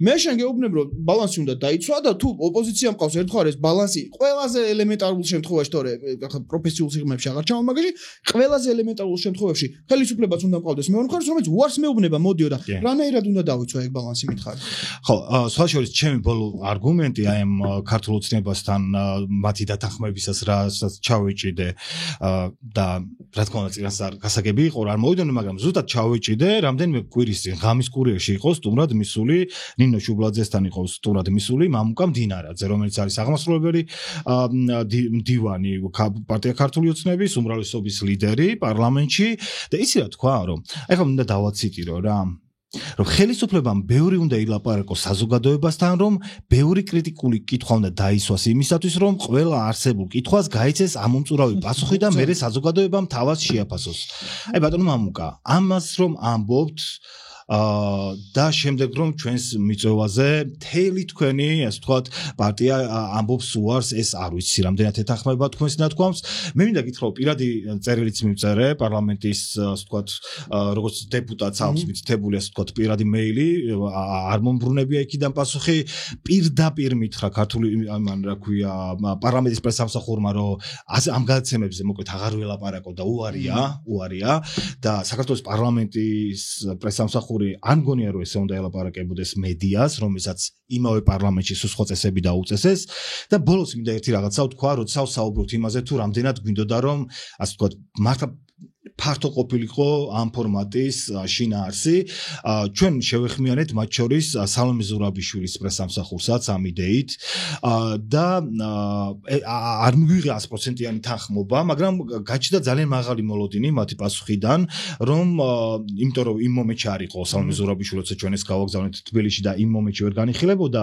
მაგრამ პასუხის შინაარსი იყო ასეთი, რომ ძალიან საჭირო, საინტერესო და დროული ფორმატია, ძალიან მოგწონს და ეს გვიჩენდა იმის განცდას რომ მათ შორის სალომე ზურაბიშვილიც იქნებოდა ამ სცენაზე და ჩვენ გვინდოდა რომ ასე საუბრა მათ შორის დეპოლარიზების პოლიტიკაზე ხო არა მოდებატეთ იმიტომ რომ ის აპოზიციონირებს როგორც ასე ვთქვათ რაღაც ცალკეული ხო რაღაც და ჩვენც მას როგორც საქართველოს მეხუთე პრეზიდენტს ვეძახოდით რომელსაც აქვს წინააღმდეგობის პლატფორმა შექმნილი ხო რომელსაც სიტყვა ექნებოდა და ნუ ისაუბრებდა დეპოლარიზაციაზე ეს შინაარსი მადლობა მარიამ შენ 64 სამცდელობებისთვის იმედია რომ სამომავლოდ გამოვა მთავარია რომ მათად ღეგზელები ვიყოთ ხო ანუ ბოლოსკენ გავდივართ ხო უკვე ხო რა თუ რამის თქმა მინდა კიდე არა მე ერთი ძალიან მნიშვნელოვანი რაღაც თქმა მინდა რა კიდე ერთხელ იმას უნდა გამომეხმაურა ეხა ამის დრო ბევრი ვიღაცა იტყვის რომ რა დროს ამაზე ლაპარაკი და კი ბატონო სრულიად მესმის მაგრამ კიდევ ერთხელ შეხედეთ სიტუაციას ასე ჩვენ პირველ რიგში არა გვაქვს ამის დრო. აი ხა ჩვენ სულ სხვა რაღაცას თავის გადარჩენაზე უნდა ვფიქრობდეთ რეალურად. რა დროს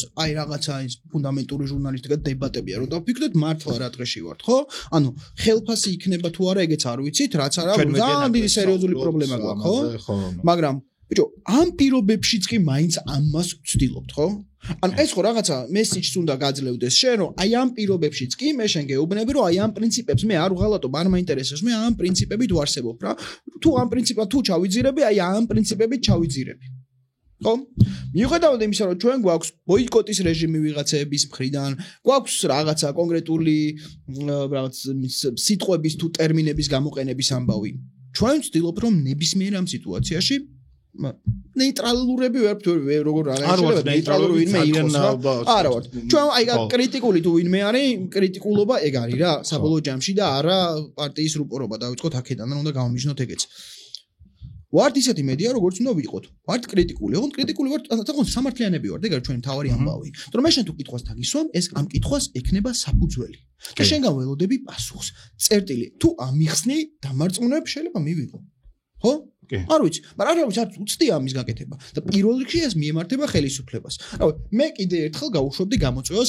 ქართული ოცნების ნებისმიერი წარმომადგენლისკენ. ერთადერთი შემთხვევა როცა გქონდა გურამ ნიკოლაიშვილი მოვიდა, რომელიც ანუ არ არის ხა ქართული ოცნების წარმომადგენელი არ არის, ხო, ისა პარტიუსიაში იყო, მაგრამ ეხა იმზე რაღაცა პოლიტიკაზე გავლენას არ ახდენს და მაგ ადამიანს ჩვენ ვერ მოვთხოვთ პასუხებს მისი მოსაზრებების მიღმა ჩვენ მას პასუხებს ვერ მოვთხოვთ, ხო ესეა, იმიტომ რომ ის არც მინისტრია, არც დეპუტატია, კი იყო სიაში, მაგრამ ვერ მოხვდა პარლამენტში და ასე შემდეგ, მაგრამ ხო ის არის სიმპათიით განწყობილი ადამიანი არის ქართული ოცნების მიმართ. მაგასაც ვაფასებთ რომ მოვიდა. ხო? მიუხედავად იმისა რომ კიდევ ერთხელ არც ერთ სიტყვაში არ ვეთანხმები, მაგრამ მე ის რომ მე არ ვეთანხმები, ეგ ამ ფორმატზე გავლენას არ ახდენს. ხო, თუმცა ნეიტრალობაზე აუცილებლად მინდა ვთქვა, რომ ჩვენ არ ვართ ნეიტრალურები, როცა საქმე ეხება ადამიანის უფლებებს, როცა საქმე ეხება იმის აღქმას, რა არის ჟურნალისტიკა, როგორ უნდა დავიწყო, ანუ აი ვერ ვიქნებით ნეიტრალური, ხო, კონსტიტუცია. ანუ ვერ ვიქნებით კონსტიტუციაში დეკლარირებული რაღაც ნორმების მიმართ ნეიტრალური. იგივე კონსტიტუციიდან გამომდინარე საქართველოს საგარეო კურსზე ვერ ვიქნებით ნეიტრალურები. აღართ არ გონია რომ ეს ჩვენ წარმოგვაჩენდეს რომელიმე პოლიტიკურ პარტიების გვერდით, ჩვენ ამ შემთხვევაში ვართ ზუსტადაც რომ საქართველოს კონსტიტუციის გვერდით. და ასე საკითხებში ჩვენ არ ვიქნებით არასდროს ნეიტრალურები. ანუ როგორ შეიძლება ვთქვა რომ ნეიტრალიტეტი ხო არასმოდი ესე თქვა, ნეიტრალურობა რას ნიშნავს, რომ ავდგეთ და ვიფიქროთ, აი ელემენტარული მაგალითი რო ავიღოთ, რომ ერთმა ადამიანმა მოკლა მეორე ადამიანი, აი ეს ცივსისხლიანად მოკლა მეორე ადამიანი, ჩვენ დავდეთ და ვთქვათ, რომ ნეიტრალურად უნდა შეხვდეთ ამ ყველაფერს და მოტივები უნდა გავიგოთ, რატომ მოკლა ვიღაცა. ეს არის ნეიტრალურობა, რომელიც არ არის სწორი. სამართლიანები უნდა ვიყოთ. ერთი მხრივ უდანაშაულობის პრეზუმპციას არ დავარღვევთ, რომელსაც ჩვენ ვხედავთ ძალიან ხშირად ხელისუფლების წარმომადგენლების მხრიდან, ხო, როდესაც მიმდინარე სასამართლო პროცესებზე ვიღაცებს დანაშაულებად ხელისუფლების წარმომადგენლები ამბობდნენ. ამას რომ ამბობ კიდე ერთხელ მოსაზრება არ არის. ეხავე შეგვიძლია დავუგოთ და ამოვიღოთ რამდენიმე ამის შემთხვევა, ხო? მიმდინარე მათ შორის აქციის მონაწილეების ახალგაზრდა წევრების დისკრედიტება, მათი თუნდაც გარეგნობის ნიშნით და რაღაც სატანისტებად გამოცხადება, ნახეთ არა თუ რაღაცა ის. როცა როგორ შეიძლება რომ ხელისუფლების წარმომადგენელი მიმდინარე სასამართლო, საერთოდ ვინმე მედია პირველ რიგში, მაგრამ უფრო მეტად ასევე ხელისუფლების წარმომადგენელი რომ მიმდინარე სასამართლო პროცესზე, რომელიც არ დასრულებულა, ამბობდნენ რომ ვიღაც არის დამნაშავე. რანაირად ეს უდანაშაულობის პრეზუმპცია არის. ამაზე ხო შევთანხმდით ჩვენ ყველანი, ხო? მაგრამ მეორე მხრივ გვაქვს სასამართლო რომელიც პირდაპირ იმეორებს ხელისუფლების რიტორიკას და მან როგორ შეიძლება ნეიტრალური დავრჩე, როდესაც ხედავ რომ მაქვს არ ვიცი შემთხვევები, როდესაც ერთი და იგივე მოწმეები გაუგებარი არგუმენტებით თუ რაღაცა არარსებული სამხილებით ცდილობენ რომ ვიღაცები დამნაშავეებად წარმოჩინონ. მოგეთ ამას ლაპარაკობ ჩვენ შორს დაგვიყვანს.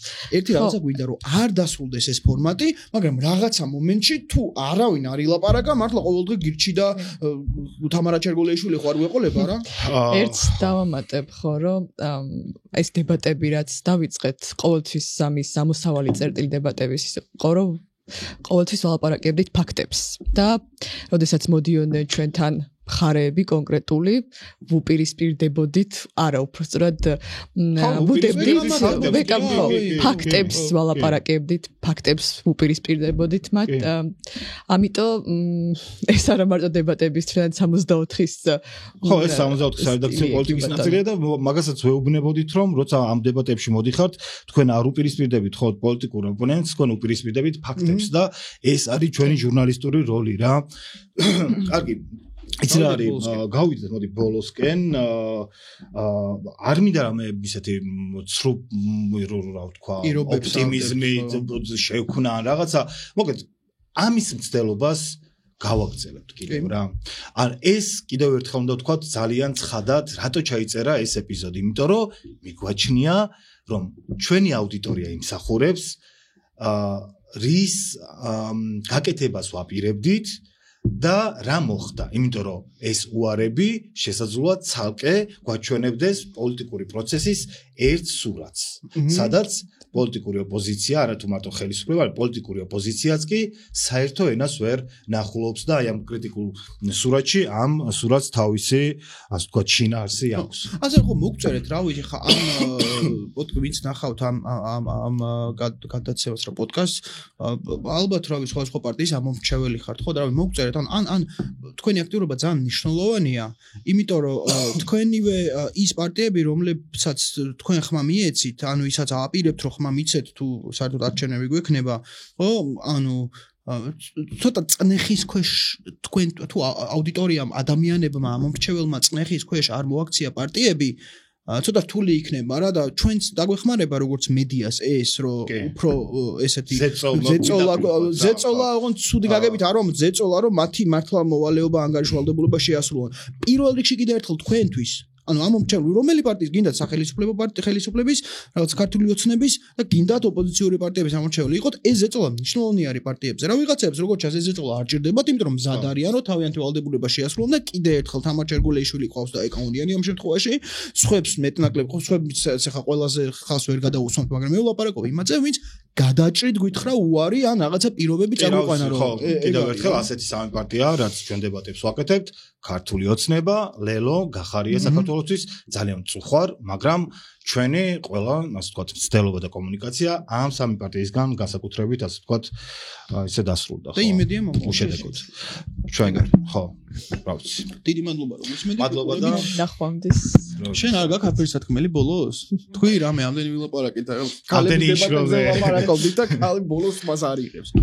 რავი, მე მინდა გიორგის გადაუხადო მადლობა პირველ რიგში. შენ მადლობა შენ და მართლა მთელს 64-ის გუნდს და ასევე საზოგადოებას, რომლებიც, რა ვიცი, რამდენი ეპიზოდიც ჩავწერეთ, მართლა აქტიურები იყვნენ YouTube-ზე.